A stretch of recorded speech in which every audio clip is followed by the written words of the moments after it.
Hello everyone, আসসালামু আলাইকুম। আমি Shrabani Mahmud Khan and welcome back to my channel. এই যে আজকে আমি শেফ হয়ে চলে এসেছি, কারণ আজকে আমি রান্না করব হোয়াইট সস পাস্তা। এই জন্য কী কী উপকরণ লাগবে চলুন আপনাদেরকে দেখাই। তো প্রথমে এখানে নিয়ে নিয়েছি মুরগির মাংস, এগুলা কিউব করে কেটে রেখেছি আমি। আমার ঘরে নাগেটস ছিল মুরগির, এই জন্য আমি ওইটাই নিছি, আমার কাছে মুরগির মাংস ছিল না। আর 2 ধরনের সবজি, ক্যাপসিকাম, গাজর, এটা হচ্ছে রসুন কুচি, আর একটু আটা, এটা হচ্ছে চিলি সস, অ্যান্ড আরেকটা নিয়েছি কালো গোলমরিচের গুঁড়া। চিলি ফ্লেক্সও লাগবে, যেটা আমি আলাদা করে পরে রেডি করে নিছি, ওইটা আর দেখানো হয় নাই। আমি আমার প্রয়োজন মতো পাস্তা এখানে সিদ্ধ বসায় দিয়ে দিয়েছি, কিন্তু আপনারা যদি আপনাদের ফ্যামিলি মেম্বার যতজন ওই হিসেব করে পাস্তা বসাবেন বা কে কে খাবে। তো পাস্তা সিদ্ধর সময় আমি এখানে একটু তেল অ্যান্ড লবণ দিয়ে দিয়েছি। লবণটা পাস্তার ভিতরে ঢুকে যাবে অ্যান্ড তেলের কারণে একটার সাথে আরেকটার গায়ে লাগবে না। তো এইখানে পাস্তা আমি একটা ছাঁকনিতে ছেঁকে নিয়েছি প্রায় 7-8 মিনিট পর। এখন আমি সবজিগুলো আগে হালকা তেলে ভেজে নিব অ্যান্ড মাংসটাকেও হালকা ভেজে নিব।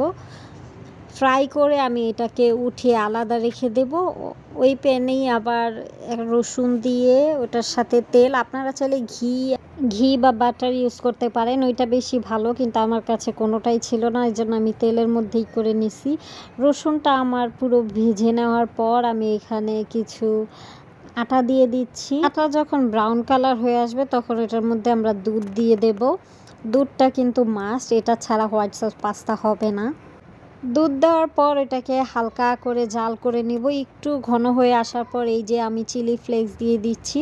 চিলি ফ্লেক্স আপনারা ঝাল কতটুকু খাবেন ওই অনুযায়ী দিবেন। আর এখানে দিয়ে দিলাম ব্ল্যাক পেপার, হালকা একটু সস অ্যান্ড চিলি ফ্লেক্স যা ছিল সবটাই দিয়ে দিয়েছি। আপনারা যদি সস না দিতে চান স্কিপ করতে পারেন। আমি হালকা পিঙ্কিশ টাইপের চেয়েছিলাম অ্যান্ড সস দিলে ফ্লেভারটা আরও ভালো আসে। আমি এখানে 1 স্লাইস চিজ দিয়ে দিয়েছি, আপনারা চাইলে মোজারেলা চিজও ইউজ করতে পারেন। আমার কাছে এটাই ছিল। এটার কারণে আপনার যে হোয়াইট সসটা হবে ওইটা খুবই ঘন হবে অ্যান্ড ইয়াম্মি হবে অবশ্যই।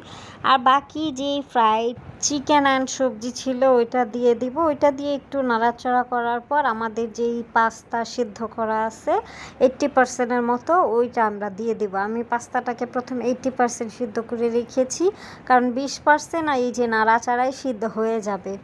তারপর আমার এই যে আরেকটা চিজ আছে, আপনারা চাইলে চিজের পরিমাণ আরও বেশি দিতে পারেন। চিজের পরিমাণ যত বেশি পাস্তা তত মজা।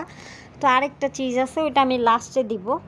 অনবরত নাড়াচাড়া করতে হবে, নাইলে নিচ দিয়ে লেগে যাবে। অ্যান্ড আমি পুরা রান্না করতে করতে ঘাইমে গেছি, এই জন্য চুলগুলা বাইধা নিতেছিলাম। সসটা আরও ইয়াম্মি করার জন্য লাস্টে 1/2 চামচের মতো চিনি দিয়ে দিবেন অ্যান্ড দেখে নেবেন যে কোনো উপকরণ কম বেশি হয়েছে কি না, ঝাল বা মিষ্টি, সেই অনুযায়ী আবার মিক্স করতে পারেন, এটা স্বাভাবিক। তো এই তো আমার রান্না শেষ, সবাই ভালো থাকবেন। এই যে এত ইয়াম্মি হয়েছে, এত ক্রিমি একটা ভাইব ছিল, সবারই ভালো লাগছে। যাই হোক, সবাই ভালো থাকবেন। আল্লাহ হাফেজ, আসসালামু আলাইকুম, টাটা।